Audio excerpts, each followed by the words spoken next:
আসসালামু আলাইকুম সবাইকে। কেমন আছেন সবাই? আশা করি ভালো আছেন। আলহামদুলিল্লাহ আমিও আল্লাহর অশেষ রহমতে অনেক ভালো আছি। সকাল সকাল সূর্যের আলোটা গাছের ফাঁক দিয়ে উঠোনে পড়েছে। উঠোনটা যেন এঁকে আছে সুন্দর এক পাতা পেইন্টিংয়ের মতো। ঘর থেকে বাহিরে নামলেই চোখে পড়ে ফুলের গাছটা। আসলে চোখে পড়ার মতোই। ফুল তো সবাই ভালোবাসে। তার মধ্যে বাড়িতে ঢুকতেই প্রথমেই সাদা লাল ফুলে ভরা বড় একটা গাছ। অনেক দিন আগে আপনাদের ভাইয়া এই গাছটা লাগিয়েছিল। গাছটা দেখলে এক অন্যরকম শান্তি লাগে। কিন্তু মেয়েদের জীবনে বিশ্রাম বলতে কিচ্ছু নেই। অসুস্থ হও, বেড়াতে যাও বা যে কোনো কারণেই হোক, কাজ ওটা তো করতেই হয়। আজও তাই সকাল সকাল উঠে কাজ শুরু করে দিয়েছি। নাস্তা বানিয়ে খেয়ে গুছিয়ে হাজব্যান্ডকে অফিসে পাঠিয়ে দিয়ে তারপর আগের দিনে রান্নার চিংড়ি মাছগুলো কাটছি। এগুলো সাইজে অনেক ছোট, ধৈর্য নিয়ে বাছতে হয়, কাটতে হয়। আবার খেতেও কিন্তু দারুণ মজা। সব ধরনের ভাজিতে দিলে স্বাদ বাড়ে, বিভিন্নভাবে খাওয়া যায়। তো কাটতে কাটতে ভাবলাম, আসলে নারী মানে শুধু কাজ না, নারী মানে শক্তি, সহনশীলতা আর মমতা। সব কিছুর মাঝেও হাসি ধরে রাখা, এই তো এক নারীর সত্যিকারের শক্তি।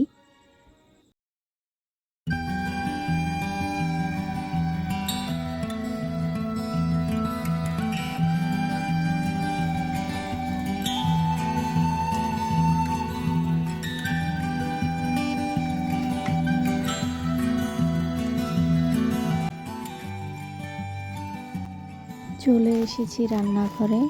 আজকে দুপুরে রান্নায় মাছ ভুনা করব আর শুটকি ভর্তা বানাবো।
দুপুরের জন্য সব খাবার রেডি।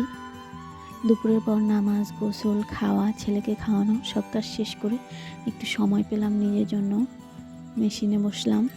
একটা লং জামা বানানোর ইচ্ছে ছিল। এই তো কাজটা শেষ হতে না হতেই বিকেল গড়িয়ে এলো। এদিকে আবার ছাগলগুলো ক্ষুধায় নেনা করছিল।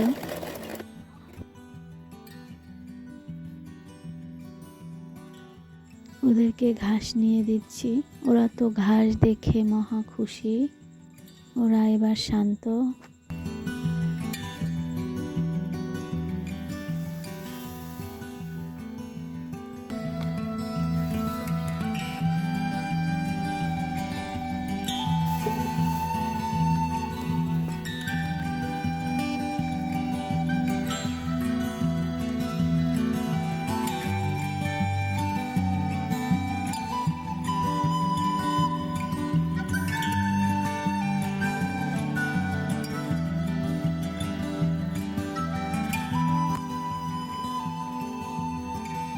হালকা বাতাস, ঘরের চারপাশে হাঁসগুলো ডাকে ডাকে ফিরছিল।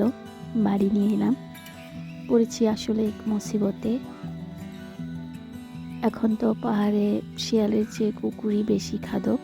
পাহারা না দিয়ে নিজেরাই খাবারে ব্যস্ত।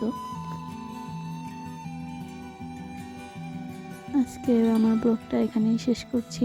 ধন্যবাদ সবাইকে। আমার এই ছোট্ট দিনের গল্প ভালো লাগলে লাইক দিবেন আর অবশ্যই সাবস্ক্রাইব করে পাশে থাকবেন।